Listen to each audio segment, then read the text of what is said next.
Tiny और Tim एक बार का जिक्र है कि एक छोटा सा घोड़ा था जिसका नाम टाइनी था।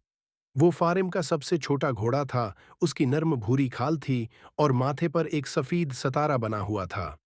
उसी के करीब एक छोटा सा बच्चा रहता था जिसका नाम टिम था। टिम शर्मीला और चुपचाप था और उसके ज्यादा दोस्त भी नहीं थे। एक दिन टिम अपनी माँ के साथ फार्म पर आया। दूसरे बच्चे बड़े घोड़ों की तरफ दौड़ गए, लेकिन टिम ने देखा कि टाइनी अकेला खड़ा है। टिम आहिस्ता आहिस्ता इसके करीब गया और सरगोशी में कहा, हेलो छोटे घोड़े। टाइनी ने पलकें झपकाएं और एक कदम आगे बढ़ा। उसे टिम की नरमी वाली आवाज पसंद आई।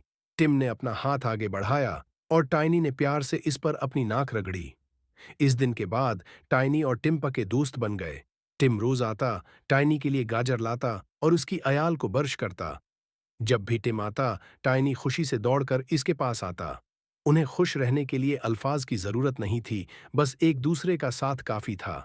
और फिर फारिम का सबसे छोटा घोड़ा और सबसे छोटा बच्चा कभी अकेले नहीं रहे।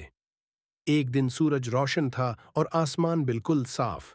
टिम ने फैसला किया कि वो और टाइनी फारिम के पीछे वाले जंगल की सीर को जाएंगे।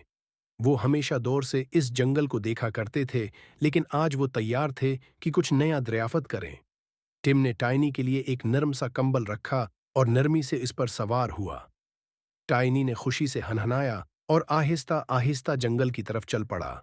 जंगल के अंदर रंग बरंगे परिंदे चहचहा रहे थे और फूलों से भरी झाड़ियां खुशबू से फजा को महका रही थीं।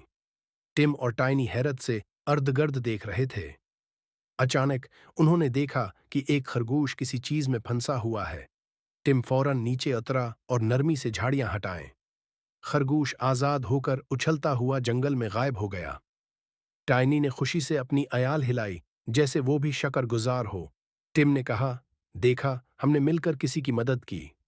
वापसी पर सूरज गुरूब होने लगा और आसमान सुनहरी रोशनी से भर गया।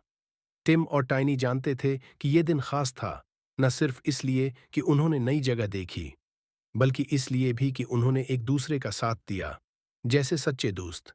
और जब वो फारिम वापस आए, तो यूं महसूस हुआ जैसे वो दोनों थोड़े बहादुर, थोड़े समझदार और बहुत ज्यादा करीब हो गए हों। अगले दिन टिम और टाइनी दोबारा जंगल की सैर पर निकले। चलते चलते उन्हें एक नन्हा सा हर्न मिला जो रास्ता भटक गया था। टिम ने नरमी से कहा, डरो मत, हम तुम्हें घर ले चलेंगे। टाइनी आहिस्ता आहिस्ता चला ताकि हिरन उनके साथ साथ चल सके। थोड़ी देर बाद वो हिरन को उसके खानदान के पास ले आए। निन्हे हिरन की मां ने खुशी और शकरगुजारी से उनकी तरफ देखा। टिम और टाइनी ने एक दूसरे की तरफ मुस्कुराकर देखा। आज उन्होंने एक और नए दोस्त की मदद की थी।